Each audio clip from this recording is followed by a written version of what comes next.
সেই ভগবানকে আমরা সেবা করার জন্য যখন মাটির মূর্তি তৈরি করি সেটাকে বলা হয় মৃন্ময়, মাটি দিয়ে পাথর দিয়ে ইত্যাদি। আর তৃতীয় হলো বাংময়। বাংময় মানে শব্দময় বিগ্রহ। এই বাংময় বিগ্রহ হলো শ্রীমদ্ ভাগবত। এই ভাগবত 12টি স্কন্ধে 335টি অধ্যায় 18,000 শ্লোকে পরিপূর্ণ রয়েছে।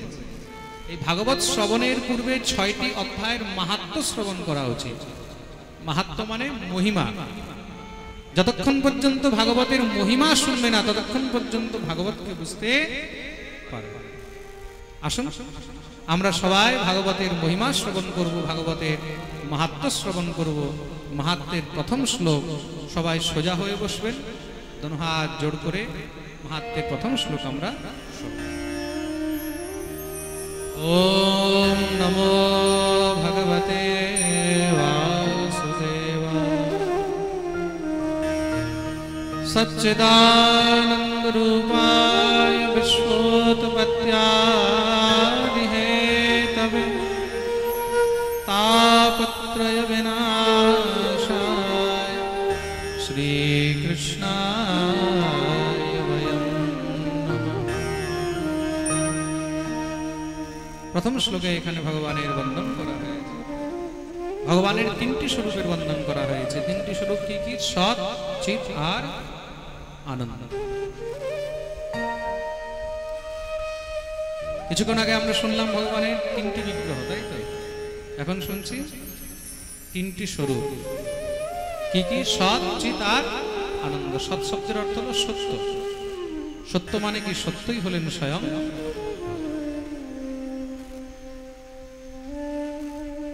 সত্যই হলেন স্বয়ং ভগবান। ধর্মন দোসর সত্য সমানা, ধর্মন দোসর সত্য সমানা, ধর্মন দোসর সত্য সমানা, ধর্মন দোসর সত্য সমানা,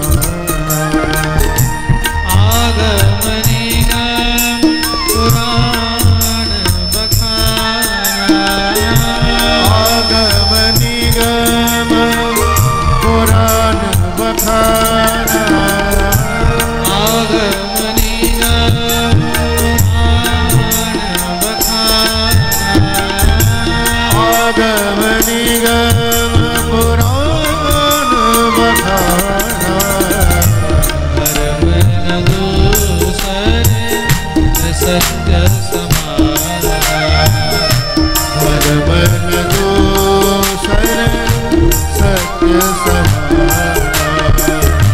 ধর্মন দোসর সত্য সমানা।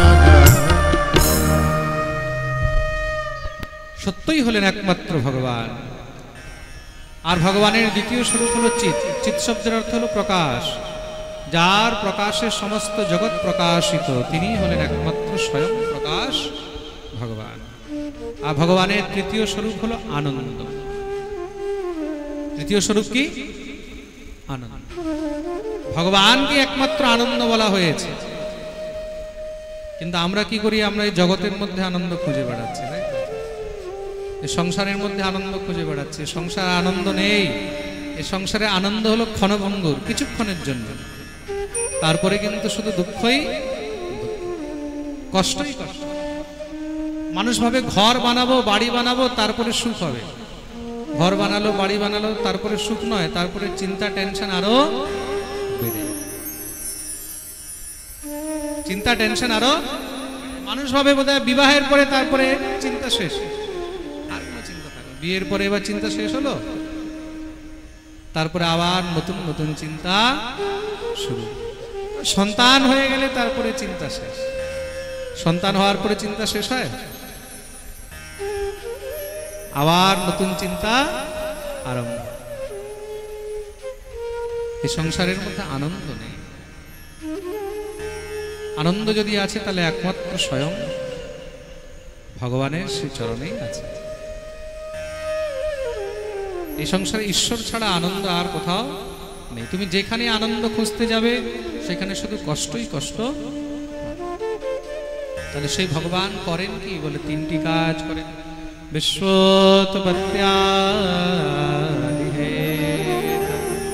বিশ্বের উৎপত্তি করেন, সৃষ্টি তার পালন করছেন, আর যখন মন ভরে যায় তখন সংহার। সৃষ্টি স্থিতি আর বিনাশ যার কর্ম, যার কাজ। তিনি তৈরি করছেন, তিনি সাজাচ্ছেন, আর তিনি নষ্ট।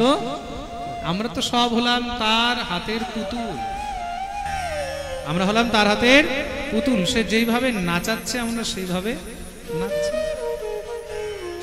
সে কাঁদাচ্ছে আমরা কাঁদছি, সে হাসাচ্ছে আমরা হাসছি, সে নাচাচ্ছে আমরা নাচছি, সে আমাদেরকে নিয়ে খেলছে, সে আমাদেরকে আনন্দ করে। বিশ্বোৎপত্ত্যাদি হেতু সেই ভগবান জীবের উপরে কৃপা কিভাবে করেন, তাপত্রয় বিনাশায়। তিনি আমাদের ত্রিতাপ জ্বালাকে নাশ করেন। আমরা সবাই ত্রিতাপ জ্বালায় জ্বলছি। এখানে আপনিও ত্রিতাপ জ্বালায় জ্বলছেন, আমিও ত্রিতাপ জ্বালায় জ্বলছি। ত্রিতাপ জ্বালা কি? দৈহিক, দৈবিক আর ভৌতিক। আমরা সবাই এই ত্রিতাপ জ্বালায় জ্বলছি। দৈহিক মানে দেহ, এই শরীর দিয়ে আমরা সবাই কষ্ট ভোগ করছি, করছি কিনা? এমন কেউ আছে যে বলতে পারবে এই দেহ দিয়ে আমি কষ্ট ভোগ করছি না? কেউ মাথা ব্যথা, কেউ গলায় ব্যথা, কেউ ঘাড়ে ব্যথা, কেউ পিঠে ব্যথা, কেউ কোমরে ব্যথা, কেউ হাঁটু ব্যথা, কেউ চোখের সমস্যা, কেউ পেটের সমস্যা, কেউ ক্যান্সার, কেউ সুগার, কিছু না কিছু সবার লেগেই রয়েছে। কেউ শরীর দিয়ে সুখী, সংসারে কেউ সুখী নেই।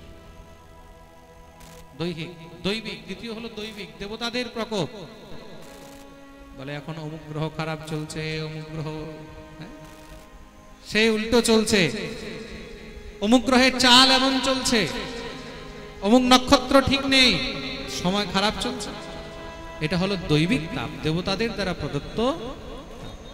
আমাদের সবাইকে এগুলো সব কষ্ট ভোগ করতে হয়, কেউ এই তাপ থেকে বাঁচতে পারে না। তৃতীয় হলো ভৌতিক, এই জড় জগৎ থেকে, ভৌতিক জগৎ থেকে আমরা যেই কষ্টগুলো পাচ্ছি, অতিবৃষ্টি, অনাবৃষ্টি, ভূমিকম্প, বন্যা, মহামারী, অকাল, দুর্ভিক্ষ, এই ভৌতিক কষ্ট আমরা সবাই পেয়ে চলেছি, তাই তো?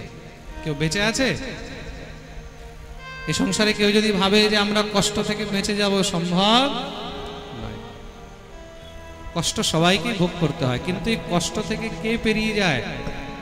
বলে যার উপরে সেই ঠাকুরের কৃপা রয়েছে, যার উপরে তার চরণের ছত্র ছায়া রয়েছে, একমাত্র সেই এই কষ্ট থেকে বাঁচতে। প্রেম সে বলো। তাহলে সেই ভগবানকে, তার নাম, শ্লোকের অন্তে তার নাম বলা হয়েছে শ্রীকৃষ্ণায় বয়ং নমঃ। তিনি অন্য কেউ নয়, তিনি হলেন একমাত্র শ্রী কৃষ্ণ। বলিয়ে কৃষ্ণ কানহাইয়া লাল কি জয়। তিনি হলেন শ্রী কৃষ্ণ। তাহলে কি শ্রী কৃষ্ণই সর্বসমর্থবান? বলে কৃষ্ণ নিশ্চয়ই সমর্থবান, কিন্তু কখন? যখন কৃষ্ণের সঙ্গে শ্রী যুক্ত রয়েছে। শ্রী মানে কে? শ্রীমতী রাধার। রাধারানীকে, রাধারানী হলেন গোবিন্দের শক্তি। রাধারানীকে গোবিন্দের শক্তি। কোন শক্তি? আহ্লাদিনী শক্তি। রাধারানী হলেন গোবিন্দের শক্তি। যেখানে রাধারানী নেই সেখানে গোবিন্দ কিন্তু পূর্ণ নয়। তাহলে গোবিন্দ পূর্ণতা কোথায় পান? বলে যেখানে রাধারানী রয়েছে। তার জন্য আমাদের ব্রজবাসীরাও বলে না, বিনা রাধে কৃষ্ণ आधे, इसलिए प्रेम से बोलो राधा रानी छड़ा गोविंदर कोनो शोभा नहीं।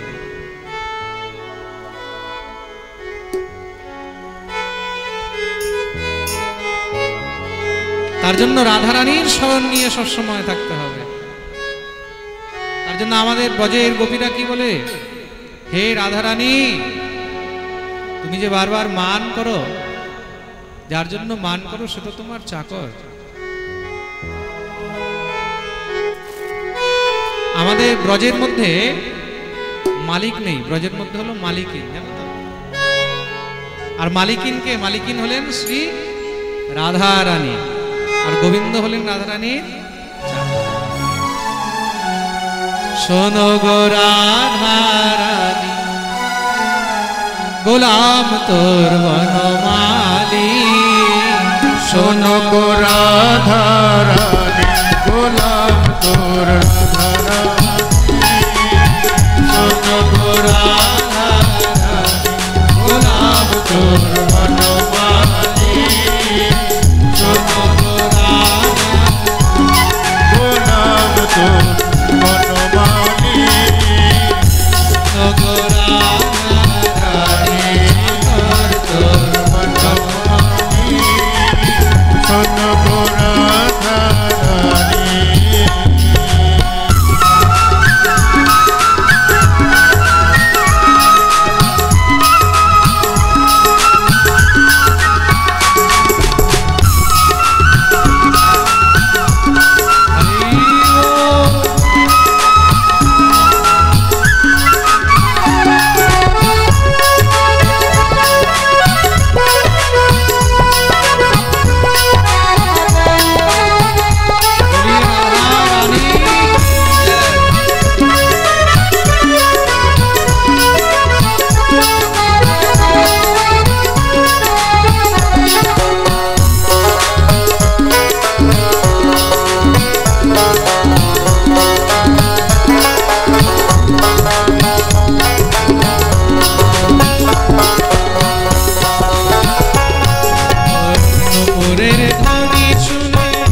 কামনে আর বিধুমানি आस करे आस से डरते थे कि छुप छुप राधा रानी गुलाम तोर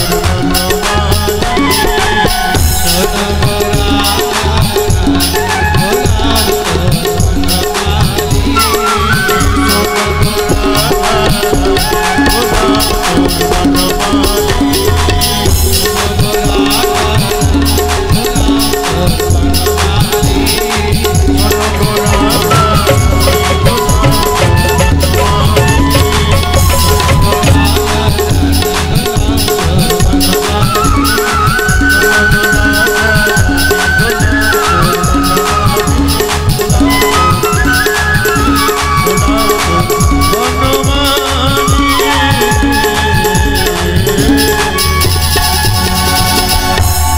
बोलिए राधा रानी की।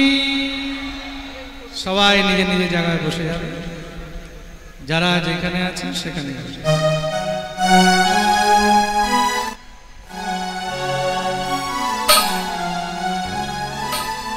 যে যেখানে আছেন সেখানে বসে যাবে। শোনো গো রাধা রানী, গোলাম তো বনমালী। শোনো গো রাধা রানী গোলাম তোর মনোমালী শোনো গো রাধা রানী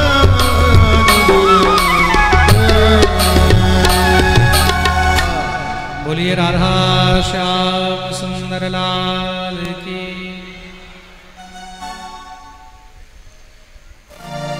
তাই এখানে ভগবানের যুগল স্বরূপকে বন্দন করা হয়েছে, একা কৃষ্ণকে নয়। তাহলে রাধা কৃষ্ণ, রাধারানী ছাড়াও গোবিন্দের শোভা পায় না। শ্রীকৃষ্ণায় বয়ম নমঃ। তার জন্য এখানে শ্রী রাধা কৃষ্ণ ভগবানকে প্রথম শ্লোকে বন্দন করা হয়, দ্বিতীয় শ্লোকে শ্রী সুখদেব ভগবানকে বন্দন করা হয়েছে। यम प्रव्रजन्तमनुपेतमपेत कृत्यं द्वैपायनो विरहकातर आजुहाव पुत्रेति तन्मयतया तरवो विनेदुस्तं सर्वभूतहृदयं मुनिमानतोऽस्मि।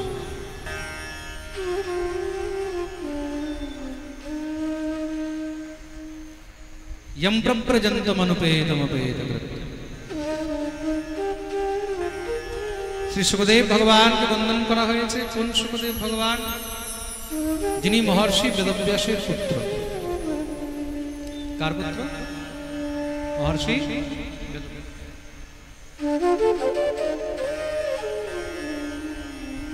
মহর্ষি বেদব্যাসের পুত্র। শ্রী সুখদেব প্রভু যখন জন্ম নিয়েছেন, জন্ম নিয়ে তিনি দৌড়াতে লেগেছেন। বলে জন্ম নিয়ে কেউ দৌড়াতে পারে না। সুখদেব প্রভু কি করে দৌড়াচ্ছেন? সুখদেব প্রভু জন্ম নিয়েই দেখতে দেখতে একদম 16 বছরের যুবকের মতন হয়ে গেছেন। কত বছর? 16 বছর। 16 বছরের যুবকের মতন হয়ে গেছেন। তত্রা কদৌ ষোড়শবার্ষিকস্তদা। দেখতে কেমন? 16 বছরের যুবকের মতন দৌড়াতে লেগেছে। পুত্র জন্ম নিয়ে দৌড়াচ্ছে, পিতা পুত্রের পিছনে পিছনে দৌড়াচ্ছেন। হা পুত্র, হা পুত্র, হা পুত্র। দ্বৈপায়নো বিরহকাতর আজুহাব। দ্বৈপায়ন মহর্ষি বেদব্যাস পিছনে পিছনে দৌড়াচ্ছেন, বিরহে কাতর হয়ে ডাকছেন, হা পুত্র, হা পুত্র। কিন্তু শ্রী সুখদেব প্রভু একবারও পিছনের দিকে ফিরে তাকালেন না। তখন বৃক্ষগণ উত্তর দিচ্ছে। বৃক্ষগণ শ্রী সুখদেব প্রভুর পক্ষ হয়ে মহর্ষি বেদব্যাসকে উত্তর দিচ্ছেন। কি? বেদব্যাস বলছেন হা পুত্র, বৃক্ষগুলো উল্টো বলছেন হা পুত্র, হা পুত্র। এই কি? বৃক্ষগণ বললেন, হে মহর্ষি, আপনি কার জন্য বিলাপ করছেন? যাকে নিজের পুত্র বলে তার পিছনে দৌড়াচ্ছেন, কাঁদছেন, এই সংসারে কেউ কাউর নয়। না কেউ কাউর পিতা, না কেউ কাউর পুত্র, না কেউ কাউর মাতা। এগুলো হলো শরীরের সম্বন্ধ। যতদিন পর্যন্ত শরীর আছে, সম্বন্ধ আছে, শরীর শেষ, সম্বন্ধ শেষ। আর তোমার পুত্র তো পরমহংস, তাকে তো নিজের শরীরেরও কোনো জ্ঞান নেই। তা যাকে নিজের শরীরের জ্ঞান নেই, তাকে নিজের মাতা পিতার কি জ্ঞান হবে? প্রেম সে বলো, বলো না, আরো জোরে, আরো জোরে। পিছন থেকে আওয়াজ পাচ্ছি না, সবাই যেন হাত উপরে। জয় জয় শ্রী রাধে।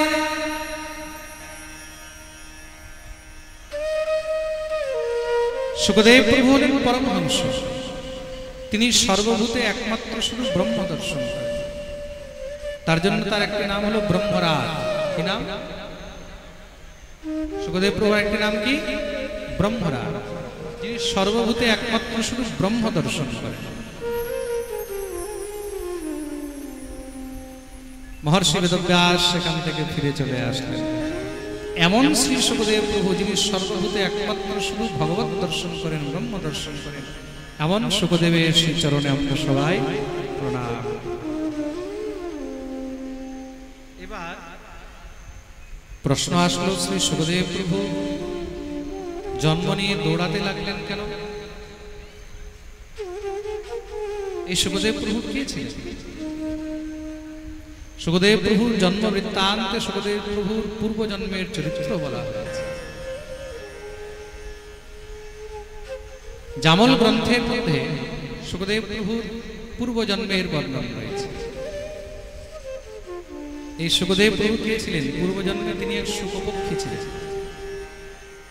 কেমন শুকপক্ষী? ক্রীড়া শুক শ্রী বৃষভানুজায়। তিনি শ্রী রাধারানীর ক্রীড়া শুক ছিলেন। রাধারানীর পালতু তোতা, তোতা মানে শুকপক্ষী, টিয়া পাখি। শ্রী রাধারানীর পোষা টিয়া পাখি ছিলেন।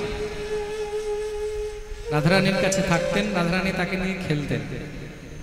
আর খেলতে খেলতে তাকে বলতেন, শুক কৃষ্ণ বলো, কৃষ্ণ বলো। আচ্ছা, টিয়া পাখিকে তুমি যা শেখাবে টিয়া পাখি তাই বলে, যেমন শেখাবে তেমনই। রাধারানী বলতেন, শুক কৃষ্ণ বলো, কৃষ্ণ বলো, কৃষ্ণেতি বলো, কৃষ্ণেতি বলো। শুক সেই টিয়া পাখি কৃষ্ণ কৃষ্ণ বলতো। আর যখন কৃষ্ণ কৃষ্ণ বলতো, কৃষ্ণ কৃষ্ণ শুনে রাধারানী একদম আনন্দে ভরে যেতেন। কেন? রাধা নাম গোবিন্দের প্রিয়, আর কৃষ্ণ নাম রাধারানীর। মন দিয়ে শুনছেন? রাধারানীকে যদি প্রসন্ন করতে হয়, রাধারানীকে যদি খুশি করতে হয়, তাহলে কার নাম নিতে হবে? জোরে বলো, কৃষ্ণ নাম। আর কৃষ্ণকে যদি খুশি করতে হয়, তাহলে কার নাম নিতে হবে? রাধা। সেই টিয়া পাখি একদিন উড়তে উড়তে বর্ষানা থেকে নন্দগ্রাম চলে গেছে। নন্দমহলে গিয়ে সেখানে বসেছে। ভগবান শ্রীকৃষ্ণ খেলছিলেন।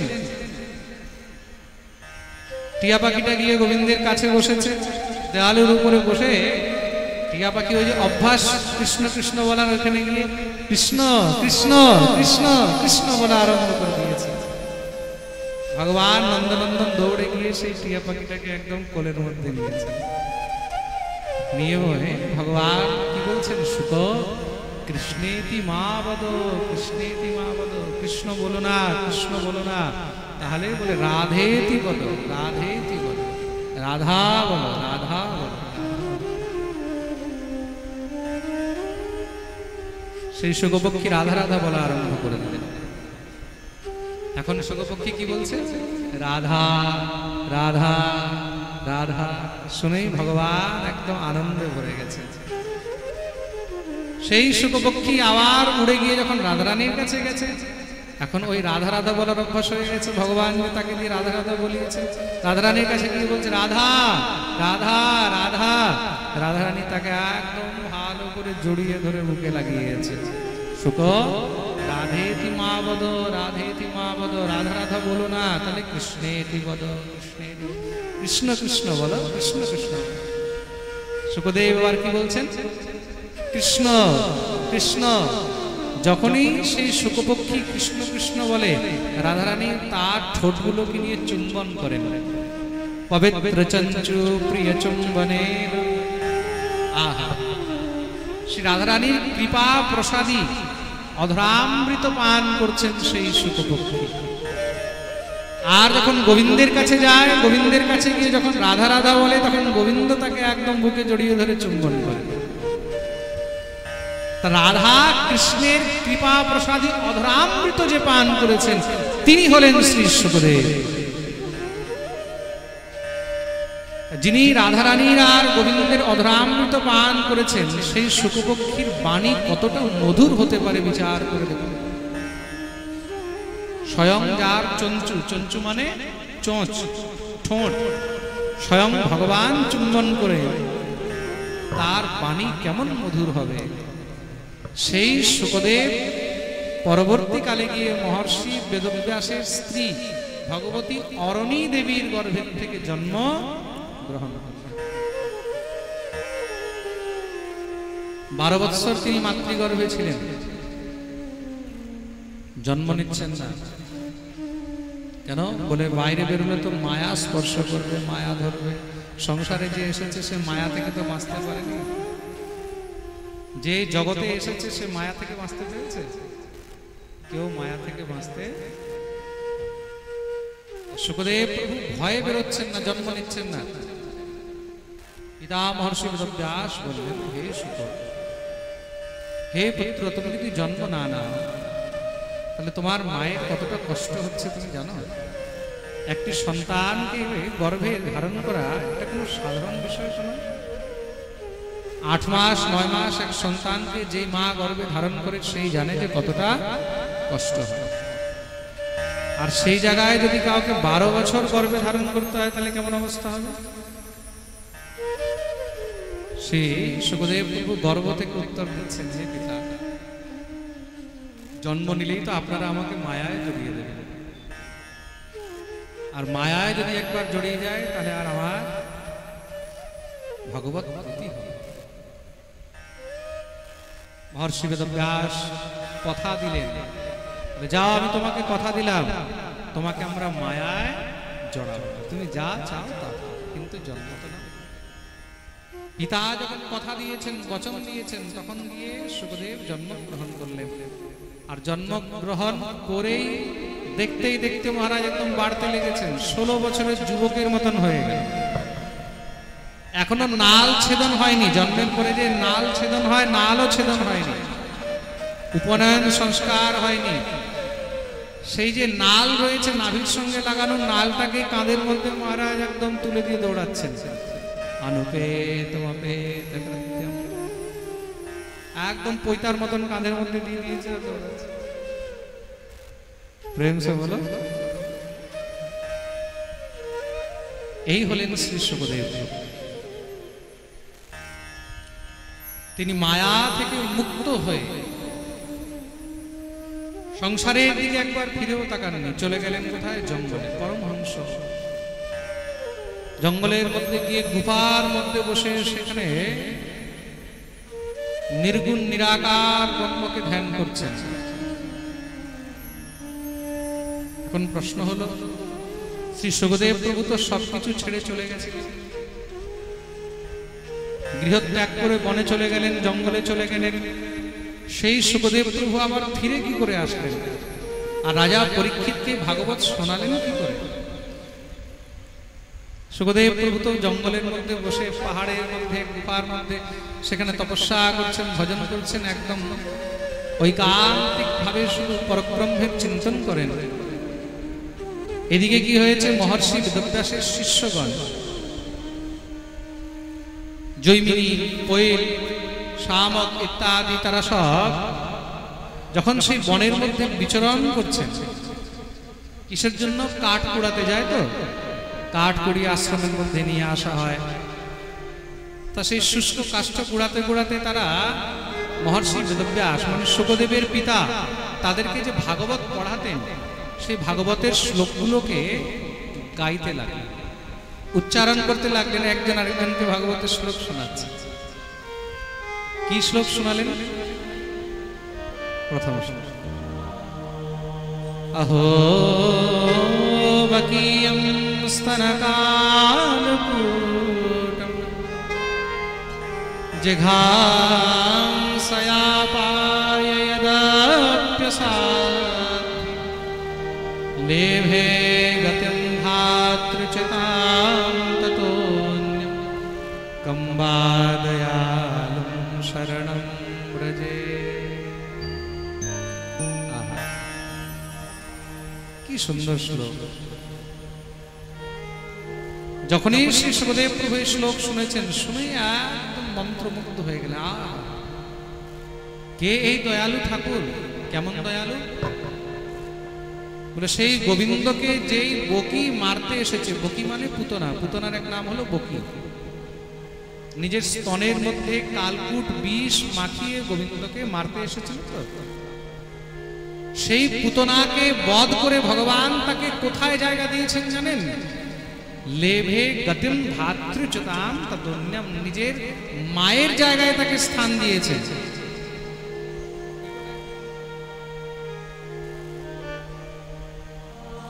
নিজের মায়ের জায়গায় তাকে স্থান দিয়েছেন। কোথায় স্থান দিয়েছেন?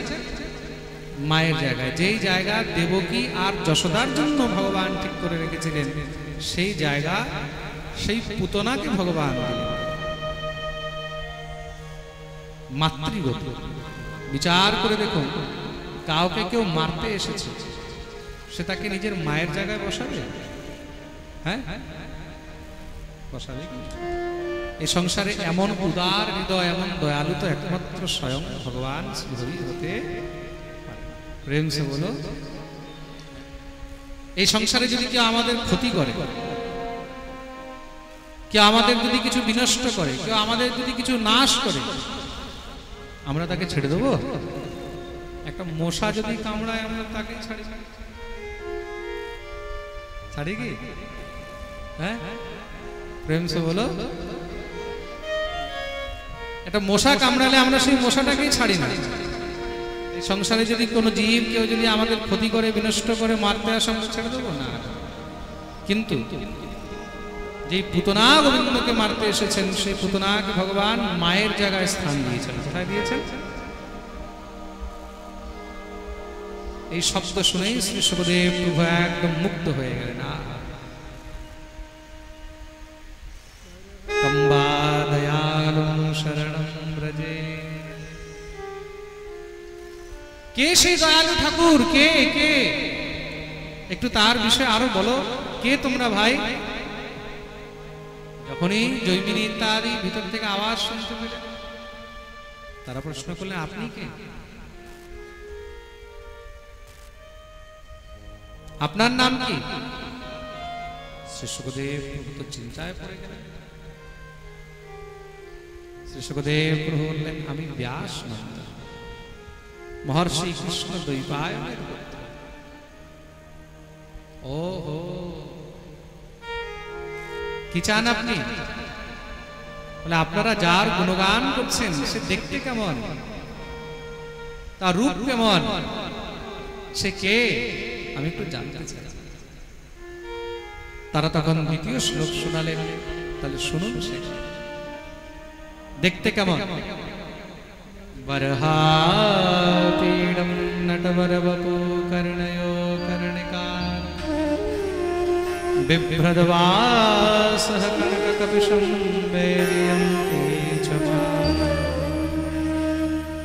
রন্ধ্রান বেণোরধর সুধয়া पूरयन् गोपवृन्दै बृन्दारण्यं स्वपदरमणं प्राविशद गीतकीर्ति।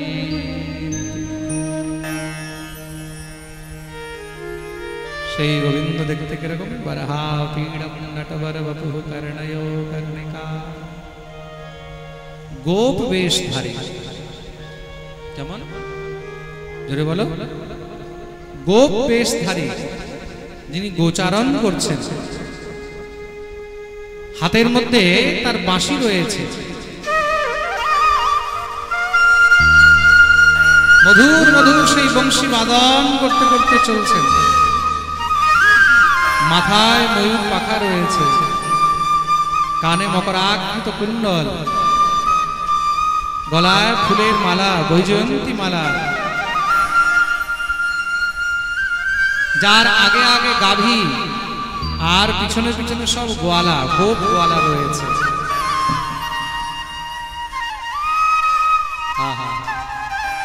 তিনি হলেন সেই ভগবান নন্দনন্দন ব্রজেন্দ্র নন্দন শ্রী বক্রম ব্রজেশ সুতয়োরণুবেণ দৃশ্য। তিনি হলেন ব্রজেন্দ্র নন্দন। শুনেই শ্রী সুখদেব প্রভু আর থাকতে পারলেন না, দৌড়ে চলে আসলেন। বেশ ভাই, তাকে কোথায় পাওয়া যায়? তার বিষয়ে যদি আরো জানতে হয় তাহলে কিভাবে জানবো? আরো কিছু শোনাও না।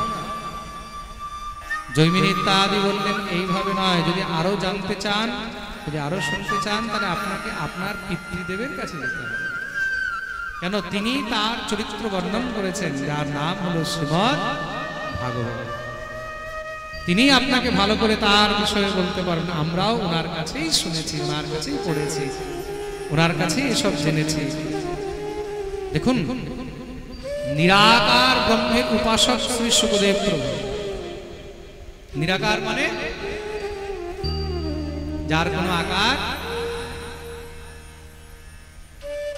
সেই নিরাকারবাদী সুখদেব প্রভু গোবিন্দের বর্ণনা শুনে সাকারের প্রতি আকর্ষিত হয়ে গেল। এটাই হলো কৃষ্ণের আকর্ষণ। কৃষ্ণ শব্দের অর্থ কি? কৃষ্ণ শব্দের অর্থ হলো কর্ষয়তি। কর্ষয়তি মানে যিনি আকর্ষণ করেন, তিনি হলেন কৃষ্ণ।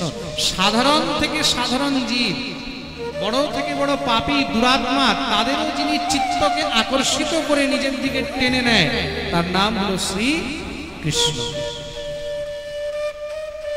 যে কোনোদিন ধর্ম মানে না, যে কোনোদিন ভগবানকে মানে না, ঠাকুরকে মানে না, হরিকথা শোনে না, সেও যদি একবার কৃষ্ণকে দেখে, সেও যদি একবার গোবিন্দকে দেখে, সে যদি একবার কৃষ্ণের কথা শোনে, তার দিকে সঙ্গে সঙ্গে আকর্ষিত হবে। এটাই হলো কৃষ্ণের মহিমা। প্রেম সে বলো, এটাই হলো কৃষ্ণের কর্ষয়তি ইতি কৃষ্ণ। যিনি বড় থেকে বড় পাপী, দুরাচারী, অভিমানী, অহংকারী,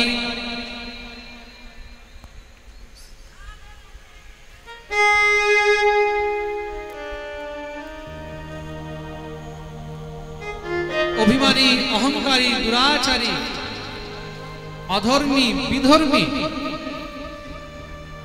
আজকে দেখো, শুধু দেশে নয়, বিদেশে যারা ম্লেচ্ছ, ইংরেজ, আফ্রিকান, রাশিয়ান, জার্মান, তারাও কিন্তু কৃষ্ণ নামে একদম মেতে নেচে বেড়াচ্ছে। তাই এটাই হলো কৃষ্ণের আকর্ষণ।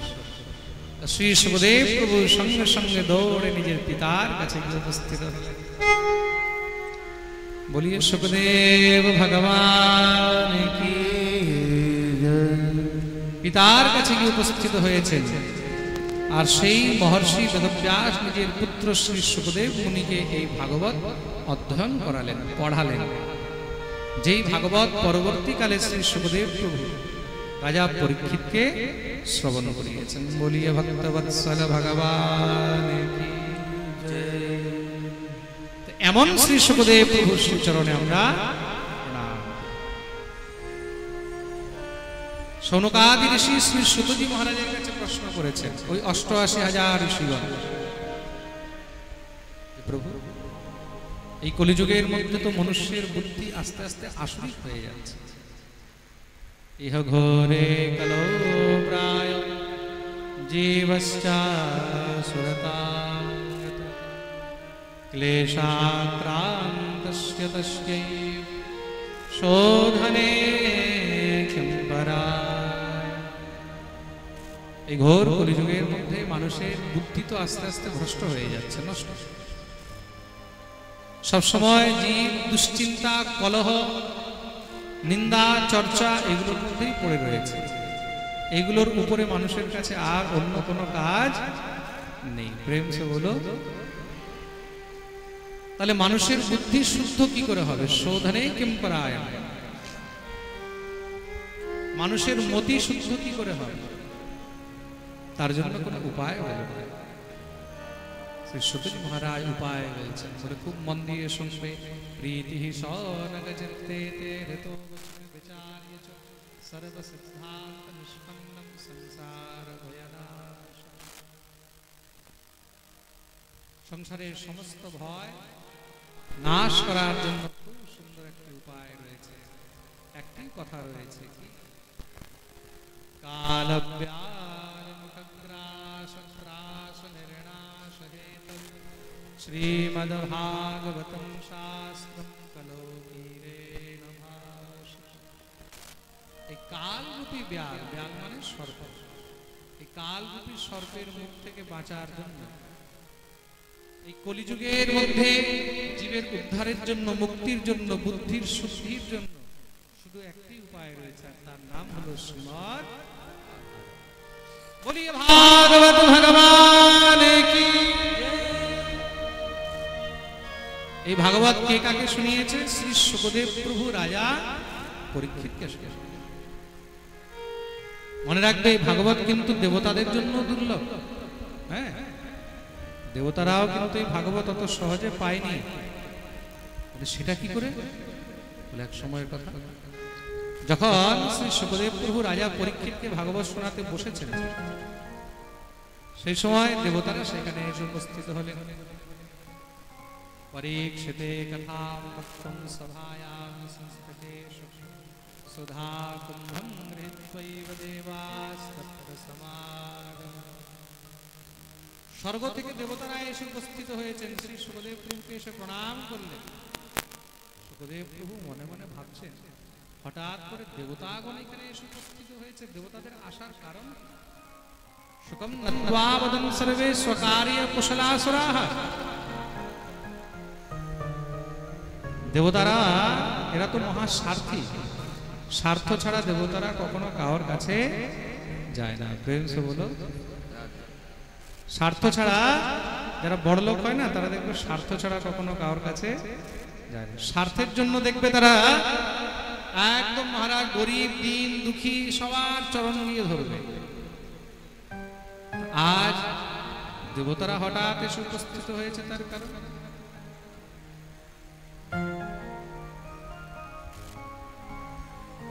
কোন না কোনো নিশ্চিত কারণ আছে।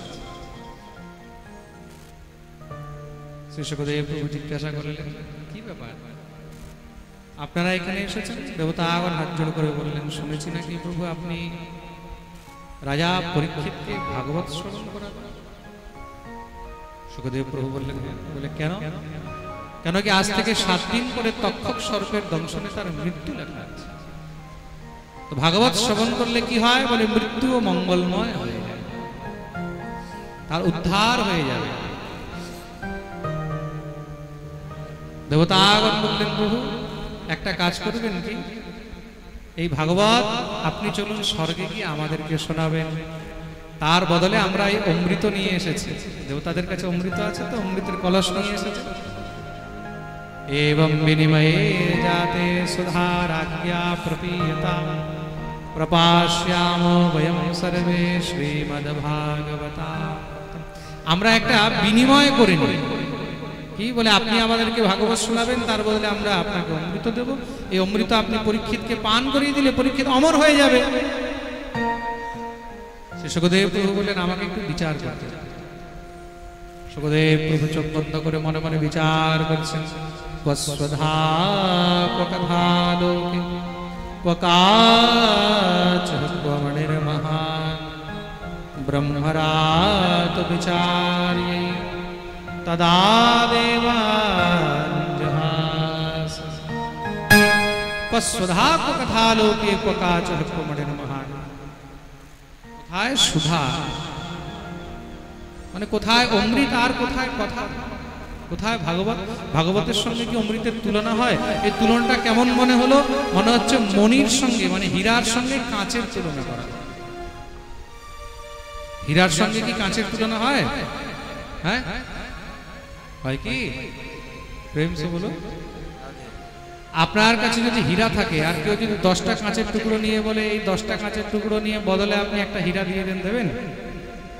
তদ্রূপ অমৃতের সঙ্গে কথামৃত ভাগবতের কোনো তুলনা হয় না। শ্রী সুখদেব মানা করে দিলেন, অভক্তাস্তাশ্চ বিজ্ঞায় ন দদৌ সকথামৃতম শ্রীমদ্ভাগবতী সুরাণামপি দুর্লভম। অভক্তাস্তাশ্চ বিজ্ঞায় ন দদৌ সকথামৃতম। ভাগবত হলো ভক্তের জন্য, অভক্তের জন্য নয়। তোমরা যদি ভক্তিযুক্ত হয়ে এখানে এসে বসে শুনতে, তাহলে সবাইকে শোনাতাম, কিন্তু এখন আর ভাগবত তোমাদেরকে দেওয়া হবে না। দেবতাদেরকেও মানা করে দিলেন। তার জন্য এই ভাগবত দেবতাদের জন্য দুর্লভ। প্রেম সে বলো। তাহলে বিচার করে দেখুন, আমরা আপনারা কত ভাগ্যবান যে আমরা এই ভূমণ্ডলে, এই পৃথিবীর মধ্যে বসে ভাগবত শ্রবণ করার সৌভাগ্য পাচ্ছি। আর ভগবানের কাছে প্রার্থনা করুন যেন বারবার আমরা এই ভাগবত শ্রবণের সৌভাগ্য প্রাপ্ত করতে। এটা কিভাবে হবে? এটা একমাত্র আপনাদের সহযোগের দ্বারাই সম্ভব। এই যে 2 দিনের অনুষ্ঠান, এই 2 দিনের অনুষ্ঠানের জন্য দেখুন কত সুন্দর, কত বিশাল প্যান্ডেল তৈরি করা হয়েছে, এত সুন্দর ব্যবস্থা করা হয়েছে। এগুলো সব কোথা থেকে আসবে? একমাত্র আপনাদের সহযোগ দ্বারাই সম্ভব। আপনাদের কাছে আর 2 দিনেরই সময়, আজকে আর কালকে। কালকে এখান থেকে পাঠ বিশ্রাম হবে, আমরা বেরিয়ে যাব। 7 দিনের পাঠে তো অনেক সময় থাকে, যেন আমরা পাঠে কিছু সহযোগ করতে পারি, কিন্তু এই 2 দিনের মধ্যে সময়ও বহুত কম। আপনারা যে যত পারবেন মুক্ত হস্তে কমিটির কাছে গিয়ে সেই দান অর্পণ করবেন। এই পাঠের নিমিত্তে এবং মন্দির নির্মাণের নিমিত্তে যারা যারা এখানে মন্দির নির্মাণের জন্য এবং বৃদ্ধাশ্রমের জন্য দান করবেন, তারা সব এখানে কমিটির কাছে গিয়েই অর্পণ করবেন। খুব মন দিয়ে শুনবেন, আমি এখানে মন্দির কমিটি বানিয়ে দিয়েছি। এটা মন্দির কমিটি বানানো হয়েছে আনন্দ বৃন্দাবন বৃদ্ধাশ্রম এবং রাধা গোবিন্দ মন্দির কমিটি বানানো হয়েছে। আপনারা যে যথাসাধ্য যা দান করবেন মন্দির নির্মাণের জন্য বা এই ভাগবত অনুষ্ঠানের জন্য, আপনারা কমিটির মধ্যে গিয়ে সেখানে অর্পণ করবেন। আর সেখান থেকে আপনারা যে চাঁদার রসিদ হয়, বিল হয়, সেটা নিয়ে নেন। বলো, যার যত সামর্থ্য হয়। এই 2 দিনের অনুষ্ঠানে কিন্তু অনেক বড় খরচ আছে। এই খরচ আপনাদের সহযোগ ছাড়া কখনোই সম্ভব। এই মন্দির নির্মাণ আপনাদের সহযোগ ছাড়া কখনোই সম্ভব। কালকে ভূমি পূজন হবে। ভূমি পূজনের পরে এবার আমাদের নকশা ইত্যাদি এগুলো পাস হয়ে তারপরে কাজ আরম্ভ হয়ে যাবে। আপনারা এই মন্দিরের মধ্যে যে যেইভাবে সহযোগ করতে চায়, কেউ যদি ভাবে যে আমি 1000টা ইট দেবো, বৃদ্ধাশ্রমের জন্য আমি সিমেন্ট দেব, কেউ যদি ভাবে আমি বালি দেব, কেউ যদি ভাবে আমি রড দেব, কেউ যদি ভাবে আমি পাথর দেব, যে যেইভাবে সহযোগ করতে চায়। কেউ যদি জিনিসপত্র ডাইরেক্ট দিতে চায়, সেটাও আপনারা দিতে পারবেন কমিটির সঙ্গে কন্ট্যাক্ট করে। বা কেউ যদি অর্থ আনুকূল্য দিতে চান, সেই অর্থ আনুকূল্য আপনারা দিতে পারবেন। তার মাধ্যমেই এই মন্দির তৈরি হবে, অন্যথা আর দ্বিতীয় কোনো রাস্তা নেই। এখন পর্যন্ত এই আমাদের লক্ষ্মী নারায়ণপুর মন্দির নির্মাণের জন্য আমার কাছে যেই ভক্তরা সহযোগ পাঠিয়েছে, এখন পর্যন্ত মাত্র 24,000 কিছু টাকা আমার হাতে এসেছে। আপনাদেরকে বলে দিই, 24,000 কিছু টাকা আমার কাছে যেটা নোট আছে, সেই টাকা আমার হাতে এসেছে।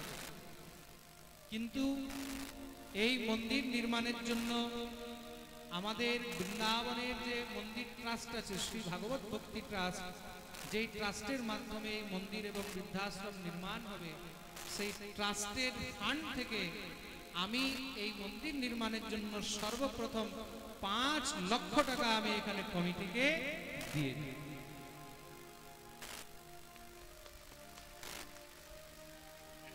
আমরা 5 লক্ষ টাকা ট্রাস্টের মাধ্যম থেকে এই মন্দির কমিটিকে অর্পণ করে তাতে যেন কাজ আরম্ভ করা যায়। এবার বাকি আপনাদেরকে এগিয়ে কাজটাকে নিয়ে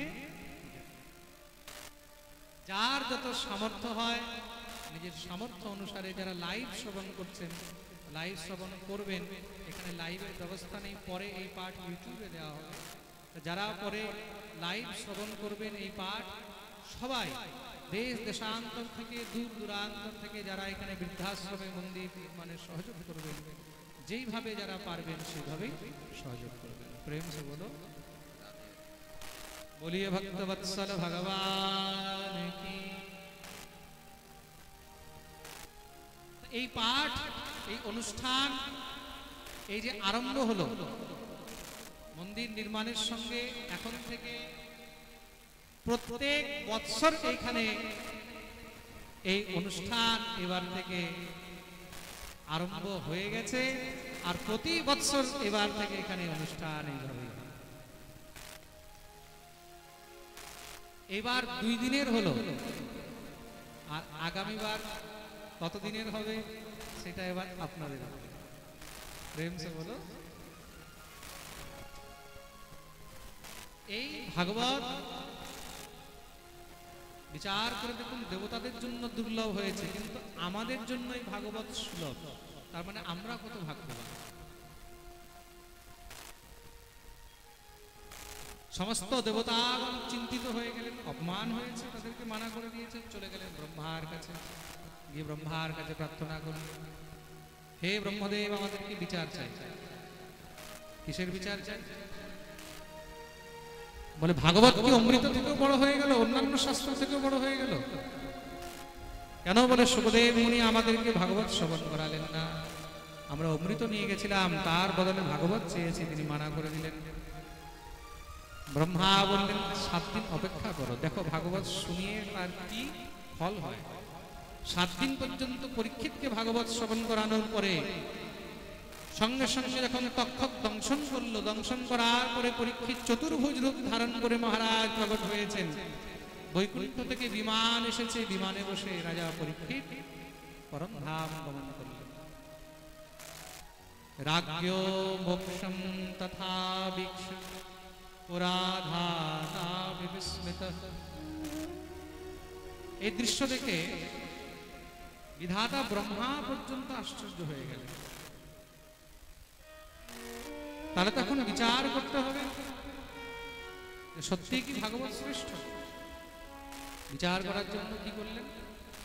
তিনি দাড়িপাল্লায় একদিকে ভাগবত রেখেছেন, আরেকদিকে অন্যান্য গ্রন্থ রাখেন। যত গ্রন্থ রাখে সব হালকা হয়ে যায়, একমাত্র ভাগবত ভারী হয়ে বসে রয়েছে।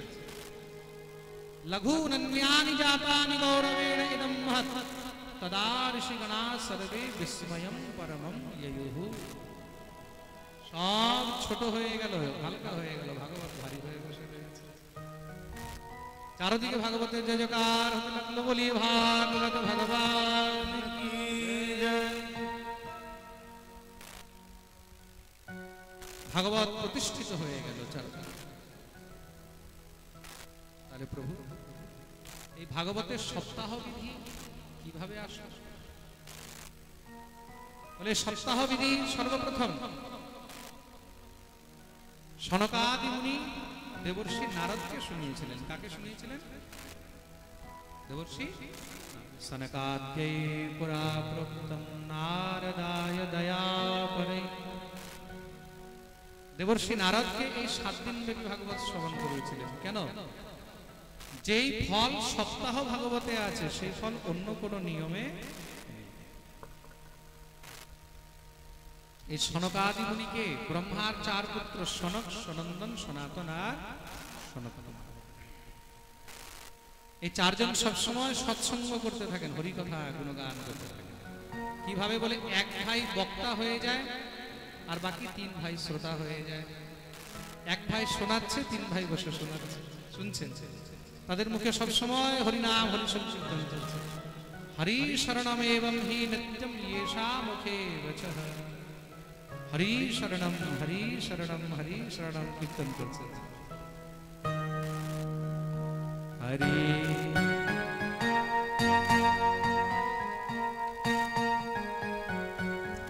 नित्य तरा गुणगान हरि शरणं हरि शरणं हरि शरणं हरि शरणं हरे शरणं हरि शरणं हरि शरणं हरि शरणं हरि शरणं हरि शरणं हरि शरणं हरि शरणं हरे शरणं हरि शरणं हरि शरणं हरि शरणं हरि शरणं हरि शरणं हरि शरणं हरि शरणं हरि शरणं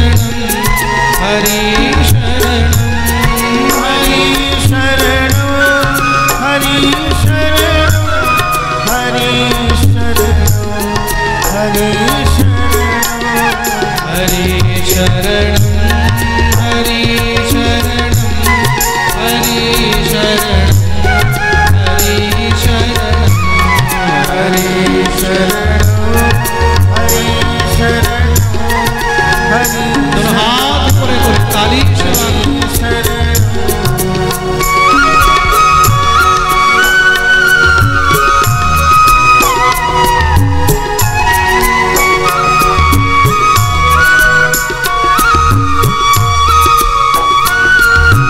दोनों हाथ ऊपर করে তালি সেবা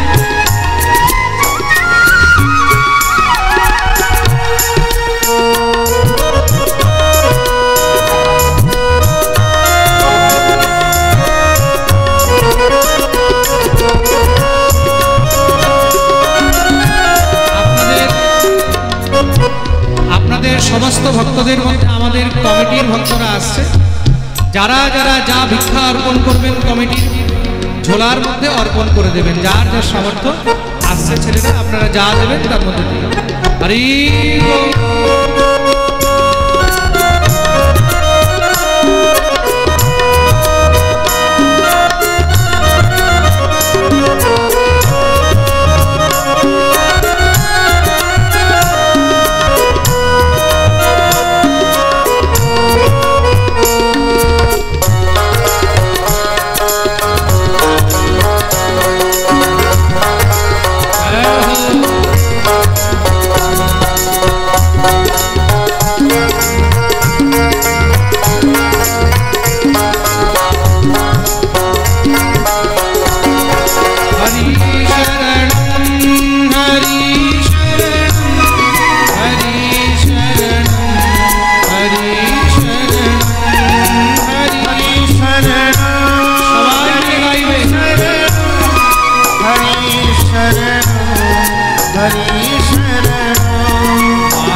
शरणं केशव शरणं गोविंद शरणं हरि शरणं माधव शरणं केशव शरणं गोविंद शरणं हरि शरणं माधव शरणं केशव शरणं गोविंद शरणं हरि शरणं माधव शरणं केशव शरणं गोविंद शरणं हरि शरणं हरि शरणं हरि शरणं हरि शरणं हरि शरणं हरि शरणं हरि शरणं हरि शरणं हरि ओम।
शरणं हरि शरणं हरि शरणो हरि शरणो हरि शरणो हरि शरणो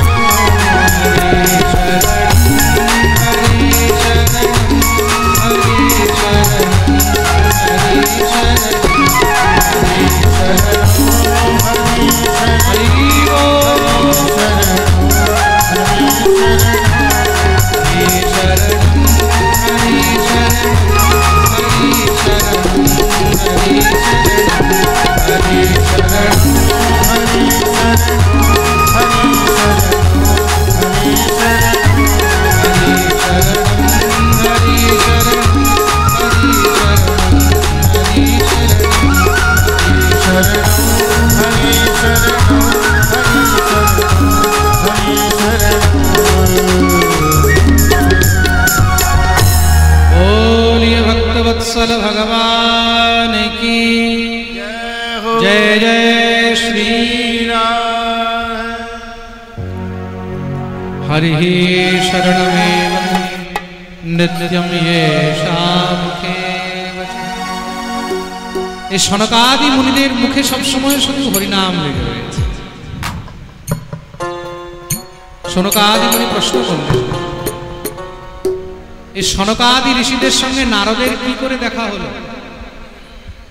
আর নারদ তো এক জায়গায় টিকে থাকে না, নারদকে তো অভিশাপ রয়েছে। লোক বিগ্রহ মুক্তস্য নারদস্য স্থিরস্য চ বিধিশ্রবে কুতঃ প্রীতি সংযোগঃ তত্রতৈসি। নারদ তো সব জায়গায় ঘুরে ঘুরে বেড়ায়, এক জায়গায় টিকে থাকে না, তাই তো? তা সেই নারদ এক জায়গায় 7 দিন পর্যন্ত থেকে কি করে কথা শ্রবণ করল? এটা কি করে শ্রবণ?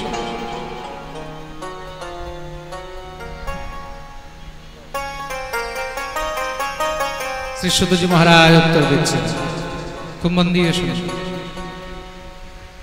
এক সময়ের কথা, একদা হি বিশালায়াম চত্বার ঋষयो মলা सत्संगार्थं समायातं ददृशुस्तत्र नारद। एकदा हि विशालायां चत्वार ऋषयो। एक समয়ের কথা, বদ্রিকাশ্রম মানে বদ্রীনাথ, এই 4 জন ঋষি সনকাদি মুনি আসছেন আর দেবর্ষি নারদ ওদিকে যাচ্ছেন। দূর থেকে নারদকে দেখে সনকাদি মুনি ডাকলেন, দেবর্ষি কোথায় যাচ্ছ? নারদ সঙ্গে সঙ্গে দৌড়ে এসে চরণে প্রণাম করলেন। নারদকে দেখে খুব চিন্তিত মনে হচ্ছে। তারা জিজ্ঞাসা করলেন, কি ব্যাপার, তুমি এত চিন্তাগ্রস্ত হয়ে রয়েছো, চিন্তার কারণ কি? কথম ব্রহ্মণ দীন মুখ কুতশ্চিন্তাতুরো ভবা ত্বরিতং গম্যতে কুত্র কুতশ্চাগমনম। তোমার চিন্তার কারণ কি? দেবর্ষি নারদ বললেন, প্রভু কি বলবো, আমার চিন্তার কারণ আমার ব্যক্তিগত নয়, তাহলে এই সংসারের দুঃখ দেখে আমি চিন্তিত। এমন কি দেখলে? বলে, প্রভু ভগবান শ্রীহরি যখন এই পৃথিবী পরিত্যাগ করে গেছেন, তারপরে আমি পৃথিবী ভ্রমণে বেরিয়েছি। কোথায়? বলে, তীর্থে তীর্থে, সমস্ত তীর্থ ভ্রমণ করতে বেরিয়েছি। কেন? মনের শান্তির জন্য। মানুষ তীর্থে কেন যায়? মনের শান্তির জন্য। কোন কোন তীর্থে গেছে? পুষ্করম চ প্রয়াগম চ কাশীম গোদাবরীম হরিক্ষেত্রম কুরুক্ষেত্রম শ্রীরঙ্গম সেতুবন্ধন। পুষ্কর গেলাম, প্রয়াগ গেলাম, কাশী গেলাম, গোদাবরী গেলাম, হরিদ্বার গেলাম, কুরুক্ষেত্র গেলাম, শ্রীরঙ্গম গেলাম, সেতুবন্ধ রামেশ্বরম গেলাম, কিন্তু কোথাও মনে শান্তি পেলাম না। না পশ্যম কুত্রচিৎ সর্ব মনঃ সন্তোষকারকম। মনে কোথাও শান্তি, যেখানেই যায় সেখানেই শুধু মনে অশান্তি। এমন কি দেখলে? বলে, সত্যম নাস্তি তমঃ নাস্তি দয়া দানম ন বিদ্যতে উদরম হরিণো জীব বরাকাকুটভাষ। সত্যম নাস্তি তপঃ নাস্তি দয়াদানম ন বিদ্যতে। মানুষের মধ্যে সততা নেই, তপঃ নাস্তি, মানুষের মধ্যে এখন সাধনা নেই, কেউ আর ভজন সাধন করতে চায় না, মানুষের মধ্যে দয়া নেই, মানুষ হিংস্র হয়ে যাচ্ছে, ঈর্ষা, দেশ, হিংসা, বিদ্বেষ। দানম ন বিদ্যতে, মানুষের মধ্যে দানের প্রবৃত্তি শেষ হয়ে যাচ্ছে। আর মানব জীবনের জন্য এটা নিয়ম, আপনি নিত্য যা উপার্জন করেন তার দশাংশ সবসময় ধর্মে দান করা উচিত, ধর্মের কাজে লাগানো উচিত। প্রেম সে বলো, আপনি নিত্য যা উপার্জন করছেন তার দশাংশ আপনাকে ধর্মের জন্য সবসময় দান করা উচিত। আমরা তো কিছুই দান করি না। আপনারা যদি খ্রিস্টান ধর্মে গিয়ে দেখেন, খ্রিস্টান ধর্মে যারা যারা খ্রিস্টান ধর্মের লোক, প্রত্যেক খ্রিস্টান ধর্মের লোক নিত্য যা কামায় তার দশাংশ তারা নিজের যে চার্চ হয় সেগুলোর মধ্যে সবসময় দান করতে পারে। আমরা কতজন আছি যারা নিজের দশাংশ মন্দিরে দান করি, ধর্মে দান করি? আছে কি? উদারম মরেণ জীবা, আমরা সব নিজের পেট ভরার মধ্যে ব্যস্ত হয়ে রয়েছে। কি করে আমার পেট ভরবে? বারাকা কূটভাষ, এসব দেখে মন খুব দুঃখিত হয়ে গেল। তখন আমি চলতে চলতে শ্রীধাম বৃন্দাবনে গিয়ে উপস্থিত হলাম। কেন? শুনেছি বৃন্দাবনে ভগবানের নিত্য লীলা হচ্ছে। তা ভগবানের নিত্য লীলাভূমিতে গিয়ে যদি মনে শান্তি পাই, তার জন্য আমি বৃন্দাবনে গিয়ে উপস্থিত হলাম। এবং পশ্যন কালের দোষান পর্যটন বনীমঃ यावनं तटमापन्नो यत्र लीला हरेर। আমি গিয়ে শ্রী হরির চরণের আশ্রয়ে বৃন্দাবনে উপস্থিত হলাম। সেখানে গিয়ে একটি আশ্চর্য দেখেছি। কি আশ্চর্য? তত্রাশ্চর্যং ময়া দৃষ্টং শ্রূয়তাম তন্মুনীশ্বরাঃ একা তু তরুণী তত্র নিষন্না।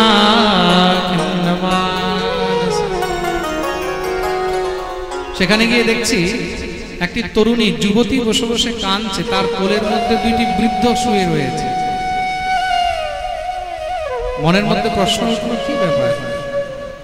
এই যুবতী কাঁদছে, দুই বৃদ্ধ কোলে পড়ে রয়েছে, কিছু দাসীরা তার সেবা করছে। একবার মনে ইচ্ছা হলো গিয়ে জিজ্ঞাসা করি, কিন্তু ভাবলাম সময় তো খুব খারাপ, আজকাল তুমি কার ভালোর জন্য কিছু করতে যাবে, দেখা গেল উল্টো তোমার উপরে দোষারোপণ হয়ে গেল। তোমার কি স্বার্থ, তোমার কি লেনা?